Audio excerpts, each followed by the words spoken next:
Today we're going to be talking about Mrs. Doyle's favourite whisky. I went there. Way back when, the graft of dedicated Glengoyne workers was rewarded with thrice daily downtime and drams from a copper teapot. Teapot Dram is rich and sweet, enveloping stewed red apples with dark chocolate. Hello everyone and welcome to John Drinks, the channel where I, John, have a drink. And today we're looking at bottle number 1064 of 3000 of a 59% Glengoyne. This is the Teapot Dram. This is the most recent edition of it. And yes, I managed to get my hands on it. How the hell did I manage to get my hands on this? Were you on an auction website? Did you pay way too much for this? I mean, I did pay a pretty penny for it, I won't lie to you, but I paid no more than the going rate for it. How is that, you ask? Well, about 2 months ago now, I was at Glengoyne, and I have photographic evidence to prove it. And I was in a very privileged position to be able to get a guided tour from Gordon Dallas. Podcast fiends might also know him as one of the pilots of the Whisky Unscripted podcast. I've been getting into my podcasts recently. I don't know if you've noticed that. I've been mentioning them in the last couple of videos. Podcasts are actually pretty fun, turns out. Followed a couple of podcasts in days gone by. Talking Bottom, because I love the sitcom. It's nothing to do with twinks who like taking it. And the other one is the Wikicast. I've wrote into them once a particularly profane letter. If I remember, I will link the episode that I wrote into, because it is a borderline obscene letter that I wrote to them. But they found it funny, so who cares? And I'm reliably assured that Dan Moore is a fan of the sherry video that I ended up doing. So, that's fun. Glengoyne, speaking of sherry, Glengoyne. We're not going to be doing a tour of Glengoyne during this video. There is footage of it, me walking around and seeing the stills. Fun fact, Glengoyne is the first distillery I've been to. I can't quite believe it myself. In fact, I had to kind of take stock of that fact when I was like, hang on, I've never been to a bloody whisky distillery before. Glengoyne's been on my list since just before the lockdown. I was actually just going to go. I was like, do you know what, bugger it, I'm going to put myself on a tour and it'll be fine. I'll have a walk around. And then, I don't know if you know that, I'm not even going to be coy about it. People started fucking dying left, right and centre, so we had to stay at home. Well, most of us did. Some of us were partying. Swear to God, if he's still in office by the time this video comes out, I won't actually be surprised in the fucking slightest. But, enough of that cunt. This is a lovely whiskey. Now then, when I was going around, and Gordon was kind enough to... Man, that man likes to talk. It's like me in many respects. When we were going around, showing me around the place, it's for a work-related project, so, I mean, presumably at some point you'll learn about it. Once we were finished with what we were doing, something burning.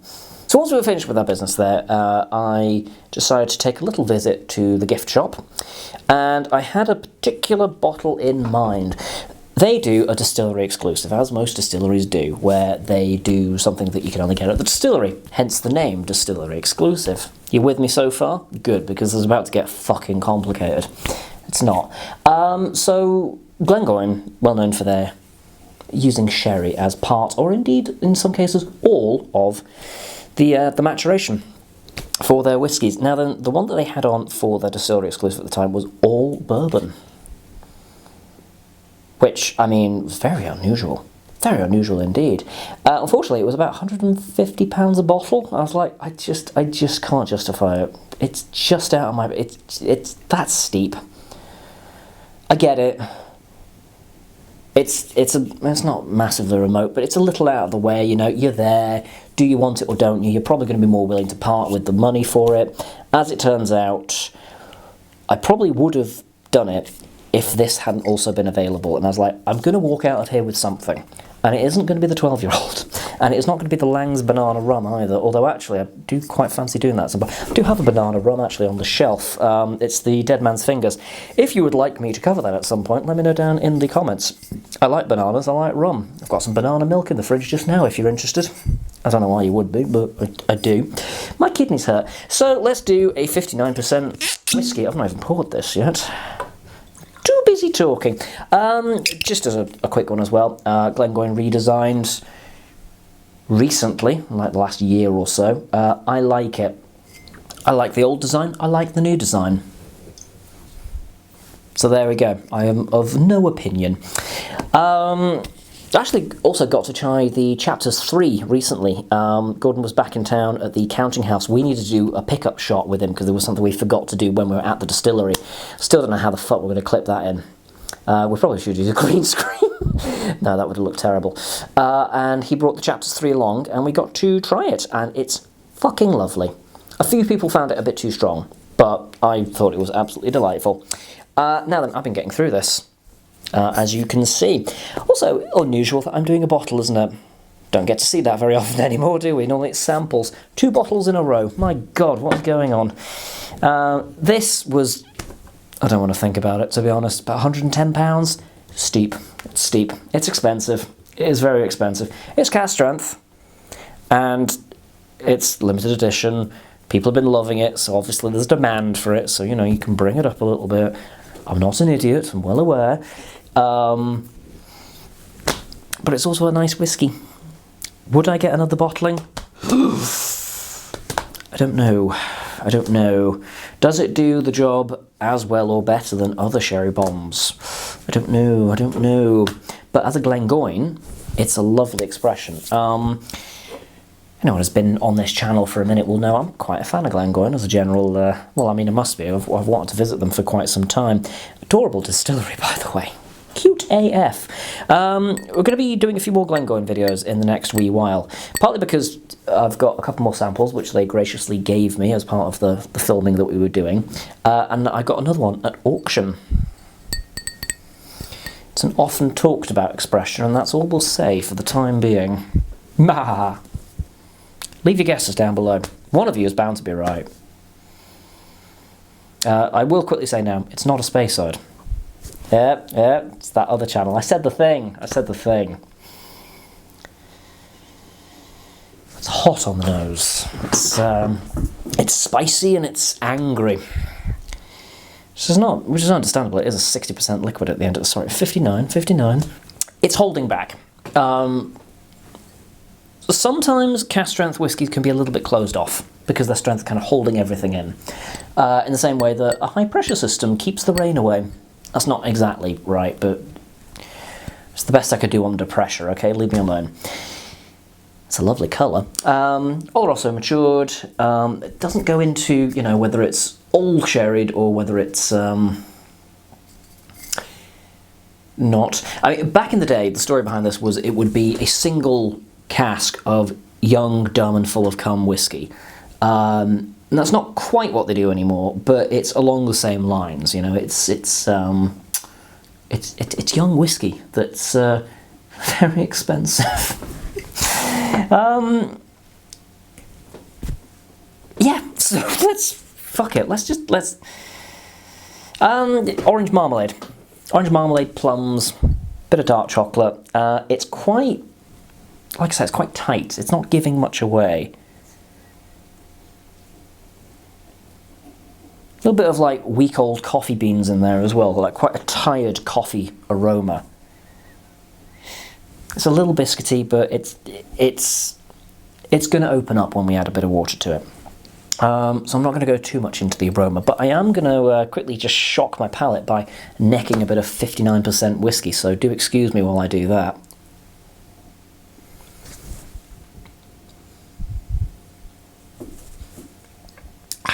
Good evening, Vicar. How are you today? My word. I'm awake now, which is a problem because I need to go to sleep soon. Again, it's uptight, but I do get a lot of like, again, like a 90% cacao chocolate, but it's really upfront this time. Really punchy in the face dark chocolate. Very cacao rich. It's not sweet.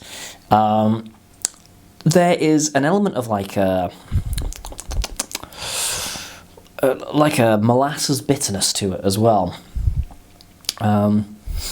If there is a sweetness, it's kind of like a rich tea, you know, it's like, you know, yeah, it's sweet, I guess, but...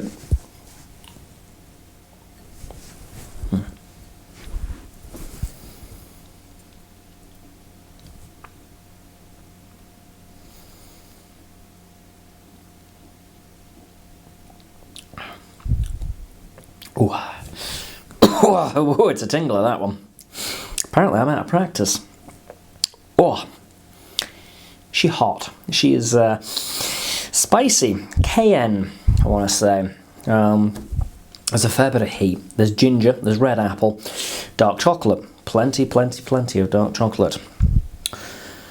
I have gotten coffee off of this in the past. However, I don't think I've fired in to this neat in a minute. My lips, I feel like my lips are turning blue. So let's pop a bit of, I was going to say let's pop a bit of whiskey into it. Let's not do that. It's plenty in here as it is. Let's pop some water into it. Generous drop there. Swirly, swirly. Yeah, this clings to the glass, by the way, in case anyone was wondering about the legs. She's thick. Oh, there we go. It's more of a fruit cake, like there's an element of almonds and fruit. Dundee cake. There we go. Raisins, molasses, nuts. Which is weird because this is closer to Glasgow than anything else, but if anyone's ever tried a Dundee cake and they've liked it, there's few of us out there, so let me know down below in the comments. And thumb the video for Justice for Dundee Cakes. I've got a Dundee Cake gin on the shelf, actually. Let me know if you'd like me to try that in the comments. I'm trying to kick the shit out of that algorithm right now, can you tell? Leave 2 comments, leave 3. How's your cat doing? How's your dog doing? How are you doing? Have you showered today? What's the weather like? Leave all these in separate comments, please, for love of God. Laptop will explode, it's about 11 years old. That could be fun. There's still a, it's a very dry, I don't know how to describe a dry sweetness because they're antithetical, but it's like something that you would normally associate as a sweet food, but not. So like a very dark chocolate, a very bitter coffee. It's a very, I mean, coffee isn't always sweet. I mean, I do tend to have mine sweet. Or things like, what was I've had, like, what is it, that's like purple sludge that's supposed to be a sugar substitute. It's like a prune, not prune juice, like a prune, is it prune? I think it's prune. Like prune sugar or prune syrup or something like that. I've got some in the cupboard, it's fucking awful. It's like it's of the family of sweet things, but failing to be sweet, if that makes sense. It probably doesn't, but it's dry, a little tannic, it's elements of floorboard.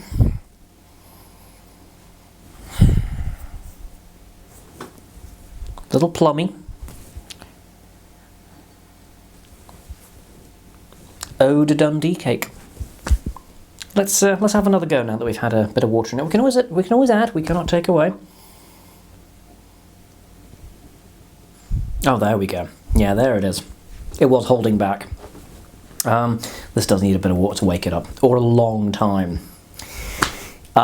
Which, I mean, is fitting with the brand, I suppose, but yeah. Oodles of dark chocolate. There's a hint of caramel, a little bit of icing sugar. Almost like you've made dark chocolate truffles and then rolled it in like a little bit of like icing sugar, I suppose.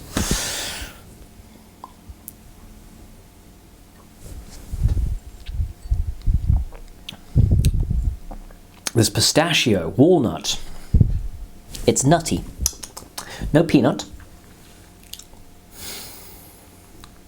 There's a little raisin, a little plum. There is a dry Oloroso. Tannic. Woody. It almost feels like a cop-out whenever you say a whiskey is woody, because of course it fucking is. What else are you going to say? It's like a spirit. But it is. And to be fair, oh, that was a good one. There's plenty of whiskies out there that aren't very woody at all. So, you know, that's going to get me shut down probably. Imagine if that was the thing. This video has been suspended in 42 countries because you flicked off the audience. If you're a fan of dark chocolate, you're going to love this. There's an element of orange marmalade as well. It's got a bitterness to it. Again, it's that kind of like, there's something sweet adjacent about it, but everything else in it is dragging it away. It's like it's an imbalanced sweet good. You know, in the way that, like, there is a fuck ton of sugar in orange marmalade, but the predominant thing you get is that quite astringent bitterness. Or dark chocolate, there is sugar in that. Not all of them, but there is, you know, like, maybe not like a Bourneville or something like that, but, you know, there is usually a bit of sugar in high cacao chocolates to make them, I don't want to say palatable, but, you know, more what you would expect. But the overriding bitterness of the high cacao content of the chocolate pulls it away from that. Or that bloody prune syrup stuff that's supposed to be a sugar substitute but is just, yeah.